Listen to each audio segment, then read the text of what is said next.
Dr. Kim Jia was working late in her lab when the bright light came. One moment she was looking at cells under a microscope. The next, she was in a strange metal room. Her head hurt. The room smelled like nothing she had ever smelled before. "The human is awake," said a voice. It did not sound human. Jia sat up quickly. Standing near her were two tall beings. They had blue skin and 4 arms each. Their eyes were large and black. "Where am I? Who are you?" Jia asked, trying to stay calm. "You are on the ship Harmony, flagship of the Galactic Confederation," said the taller blue being. "I am Captain Lee. This is Dr. Moon." Jia looked around the room. The walls were made of a strange metal that seemed to glow slightly. The machines around her were nothing like Earth technology. "We apologize for taking you without asking," said Dr. Moon. His voice was softer. "But we need your help." Captain Lee nodded. "We have been watching Earth for many years. Your planet is now ready to join the Galactic Confederation. Usually, we invite new species to send representatives, but we have an emergency." Dr. Moon walked to a screen on the wall. He touched it, and images appeared. Jia saw beings of many shapes and colors. They were lying on beds, their bodies covered in purple spots. "The Great Plague," said Dr. Moon. "It is killing thousands across the galaxy. Our best doctors cannot stop it." Jia stood up. She was a doctor, yes, but not this kind of doctor. "I study cells in a lab. I don't treat patients with strange diseases." "You are more than that," said Captain Lee. "We have been watching your work. Your research on human immune systems is exactly what we need." Jia felt fear and excitement at the same time. "But I'm just one human. Why would you think I can solve a galactic plague when your whole civilization can't?" Dr. Moon smiled, his face wrinkling. "Sometimes fresh eyes see what old eyes miss. The Confederation has had peace for too long. Our medical methods have become stuck." Captain Lee did not look as friendly. "The Confederation Council has voted. Earth will send one representative to the Galactic Medical Council. You are that representative." "I didn't agree to this," Jia said. "You can go home after you help us," said Captain Lee. "Or you can let the plague spread until it reaches Earth. Your choice." Jia felt trapped. She thought of her quiet lab, her small apartment, her cat that her neighbor was watching, all so far away now. "When do I start?" she asked finally. The next day, Jia stood before the Galactic Medical Council. The room was huge, with seats for hundreds of different beings. Some looked almost human. Others were so strange she could not understand how they lived. "This is the human expert," asked a tall being with skin like tree bark. "Their species has barely left their own planet." "Humans are primitive," said another council member. This one looked like a giant insect. "What can they teach us about medicine?" Jia felt her face get hot. She wanted to run away. But then she remembered what Dr. Moon had told her. Show them what humans can do. Jia stepped forward. "I may be from a young species, but sometimes new perspectives solve old problems. Show me everything you know about this plague. Hide nothing. I will help if I can." The council members looked at each other. Some laughed, but Dr. Moon stood up. "I support the human doctor," he said. "Give her full access to our research." Later, in a lab bigger than any GA had seen on Earth, Dr. Moon showed her the plague samples. "Our medicine has become too perfect," he told her. "We follow the same steps every time. But this plague does not follow rules." Jia looked at the samples through an advanced microscope.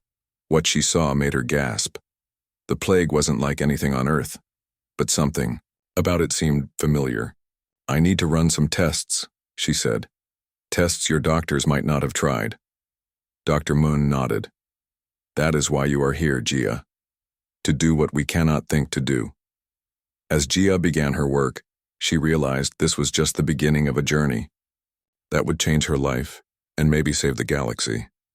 For 2 weeks, GA worked in the Confederation lab. She tested blood samples from sick aliens and healthy ones. The Confederation doctors watched her with doubt in their eyes.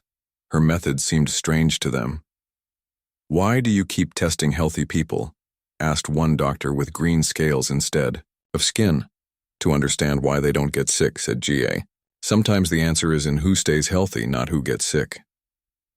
The alien doctors shook their heads. Their medical book said to focus only on the sick. GA was breaking their rules. One night when the lab was empty, GA looked at blood from 20 different species. She noticed something strange. The sick aliens all had something in their blood that the healthy ones did not. It wasn't the plague itself, it was something else. "What are you doing here so late?" Dr. Munn's voice startled her. Gia showed him what she found. "Look at this pattern. The plague only attacks certain species, the ones with this special protein, in their blood." Dr. Munn looked worried. "That protein is from advanced medical treatments. All developed species get these treatments. They make us live longer and stay healthy. But what if they also make you weak against this plague?" Gia asked. Dr. Munn's face darkened. "If you are right, the Confederation will not want to hear it. Their medical system is based on these treatments." The next day, Gia spoke to the medical council. She told them what she found. The room filled with angry voices. "Impossible!"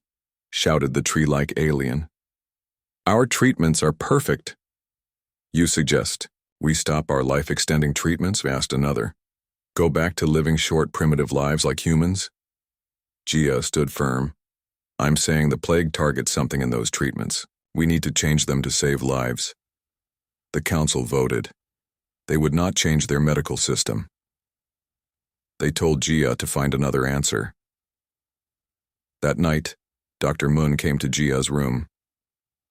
"I believe you are right," he said quietly. "But there is more to learn. Come with me." He took her deep below the Confederation building. They went through many doors, each needing Dr. Munn's handprint to open. "Few people are allowed here," he said. "This is the ancient archive." The room was filled with old books and strange data devices.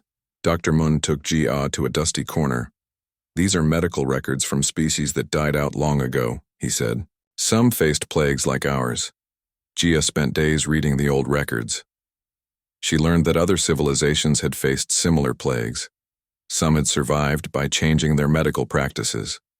Others had died out because they refused to change. The Council needs to see this, Gia said. Dr. Moon shook his head. They would rather lock it away.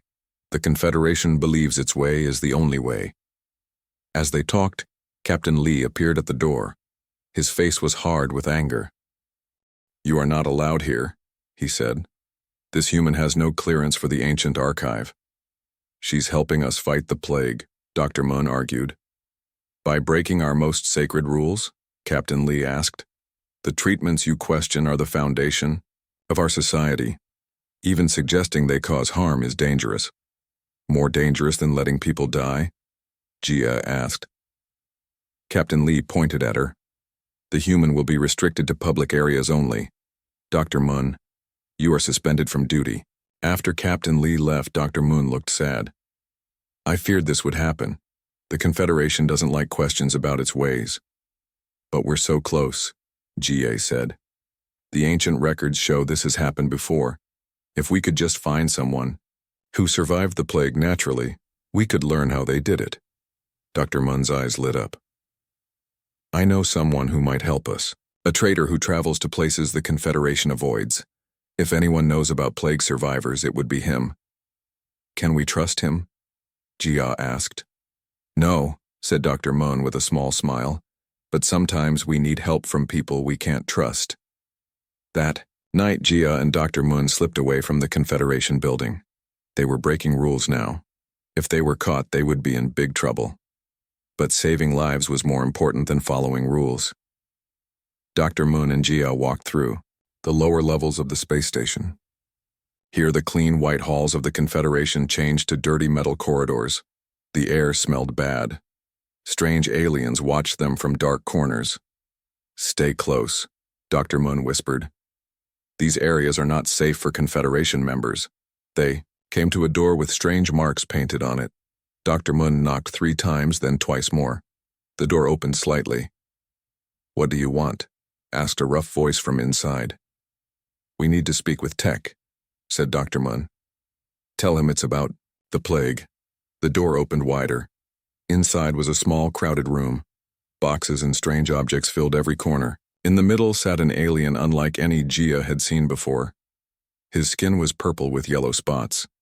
He had 6 eyes in a circle around his head. "Dr. Moon," said the alien, "you are far from your clean hospitals, and you bring a new species with you? How interesting." "This is Gia, from Earth," said Dr. Moon. "She is helping fight the plague." Tech laughed. "The famous plague. Bad for business, good for some. What do you want from me?" Gia stepped forward. "We need to find someone who survived the plague naturally, without Confederation medicine." All 6 of Tech's eyes blinked at once. Why would such information interest a Confederation doctor? "Because the plague might be connected to Confederation treatments," Gia said. "We need to study someone who recovered without them." Tech was quiet for a long time. Then he said, "What if I told you I had the plague 3 months ago?" Dr. Munn gasped. "Impossible! You would be dead."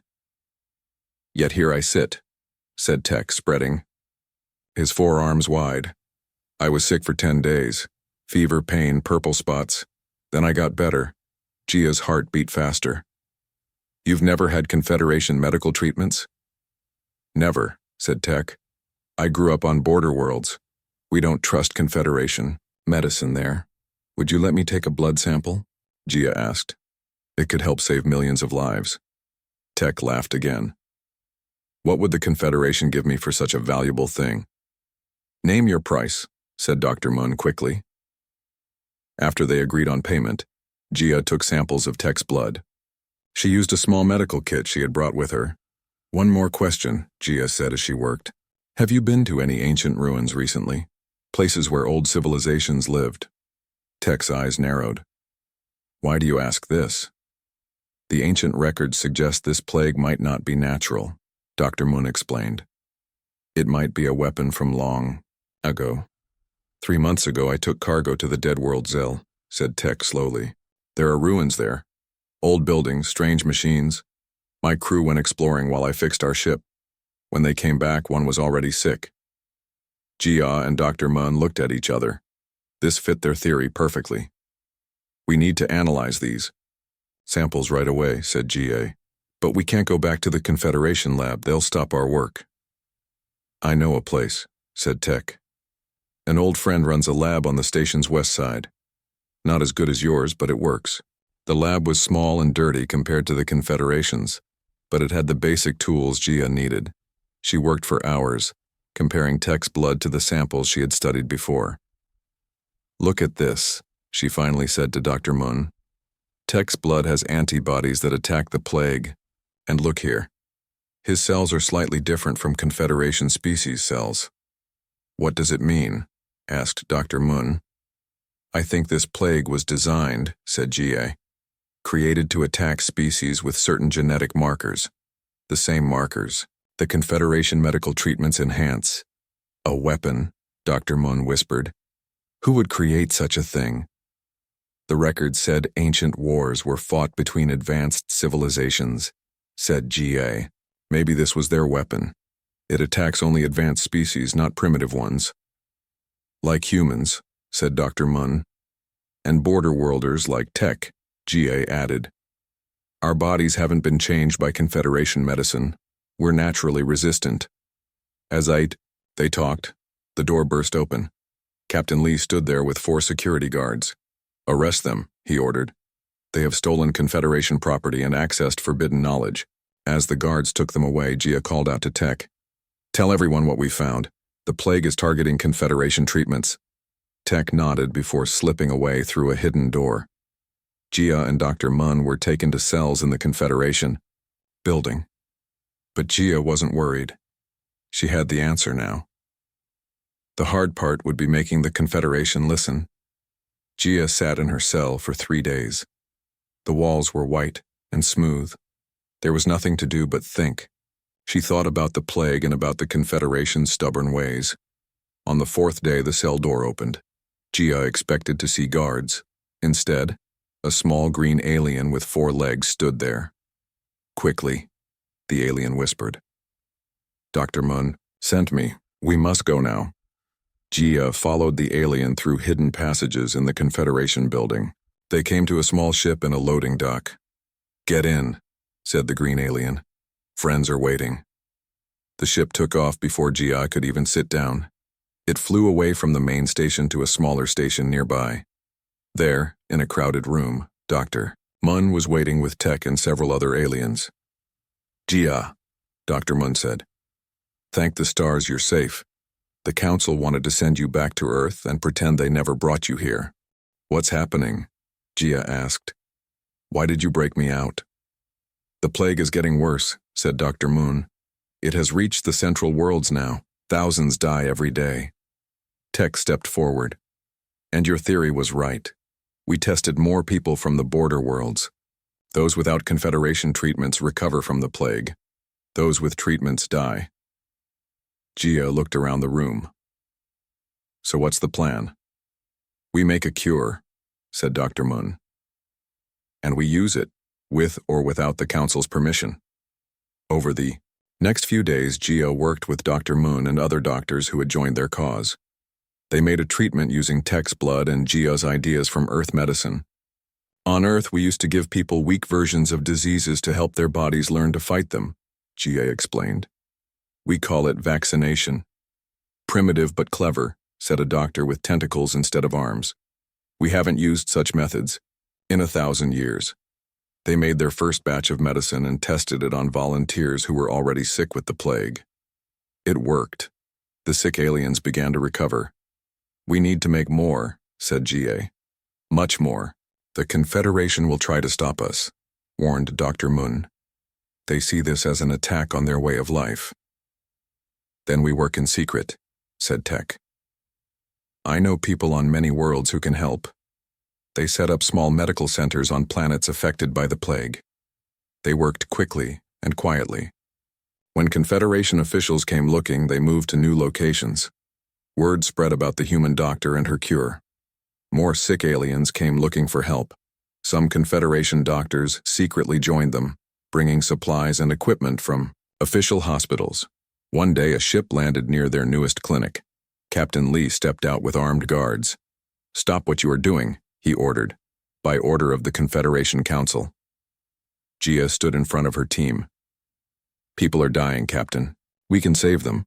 Your cure asks us to give up our medical advances, said Captain Lee, to become more like humans. No, said Gia. It asks you to adapt, to combine your knowledge with new ideas. She saved my daughter, said a tall blue alien who stepped forward from the crowd of patients. The Confederation hospital sent her home to die. More aliens stepped forward. All had been saved by Gia's treatment. Captain Lee looked at them, then at his guards who seemed unsure what to do. The Council has declared you criminals, Captain Lee said finally. But I see the good you do here. He turned to leave, then stopped. My sister is sick with the plague. The doctors give her 3 days to live. Can you help her? Gia nodded. Bring her to us. We will try. As Captain Lee left, Gia knew things were changing. The Confederation was powerful, but people cared more about living than following old rules. Her cure would spread with or without official approval. We need to make this treatment available to everyone, she told her team. No matter what the Council says. Dr. Moon smiled. The human way, break the rules when the rules are wrong.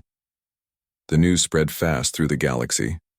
The human doctor had a cure for the Great Plague. People from many worlds sought Gia's help. Even as the Confederation Council called her a criminal, Gia and her team worked day and night. They trained local healers on each planet to make and give the treatment. They could not help everyone, but they saved many lives. Then one day, Dr. Mun received an urgent message. He looked worried as he showed it to Gia. The Confederation president is sick with the plague, he said. They have tried everything. The doctors give him 1 day to live. Gia was surprised. They're asking for our help? Yes, said Doctor. They offer to drop all charges against us if you can save the president. Gia thought about it. This was their chance to change things. I'll help, but I have conditions. The Confederation must recognize our treatment and make it available to everyone. When they arrived at the Confederation capital, Captain Lee met them. His face was less stern than before. My sister lived thanks to you, he said quietly. Now the president needs the same miracle. The president lay in a large room filled with machines. His skin was covered with purple spots. His breathing was weak. Gia checked him carefully. We need to start treatment right away, she said, and I need to speak with him when he wakes up. For 3 days, Gia and Dr. Mun worked to save the president. They gave him the medicine made from Tech's blood. They used human medical ideas that the Confederation had forgotten long ago. Slowly, the president began to improve. On the 4th day, the president opened his eyes. His spots were fading. You are the human doctor, he said weakly when he saw Gia. Yes, said Gia. You are getting better now. They say you broke our laws to save people, said the president. Sometimes laws need to change, Gia replied. The Confederation has forgotten that medicine must grow and change too. You believed your ways were perfect, but nothing is perfect forever. The president was quiet for a long time. Then he said, What would you have us do? Create a new medical system, said Gia. One that combines your advanced technology with flexibility and new ideas. Let different species share their knowledge instead of forcing everyone to follow one way. A week later, Gia stood before the Confederation Council again. This time, she was not a prisoner or an unwanted guest. The president himself introduced her. This human doctor has shown us that our greatest strength was becoming our greatest weakness, he said. Our perfect system could not adapt when we needed it most, but she has given us a new path forward. The council voted to create a new medical program. Gia would lead it with Dr. Moon as her partner. They would teach doctors from all worlds to combine the best of Confederation medicine with ideas from Earth and other places. We will call it the Integrated Medical Academy, said the president. A place where all species can learn from each other. As the new academy grew, G.A. often thought about her old lab on Earth. She missed her home, sometimes, but she had found a new purpose here among the stars. One day, as she watched students from 50 different worlds working together in the academy's main hall, Dr. Moon came to stand beside her. You have changed the galaxy, he said. Humans were seen as primitive and unimportant. Now they are respected for their creativity and adaptability. Gia smiled. We all have something to teach each other. The Confederation forgot that for a while. What will you do now? Asked Dr. Moon. Will you return to Earth? Gia looked at the diverse beings working together, learning from each other. Not yet, she said. There is still so much to learn, so much to share. This is just the beginning. 13.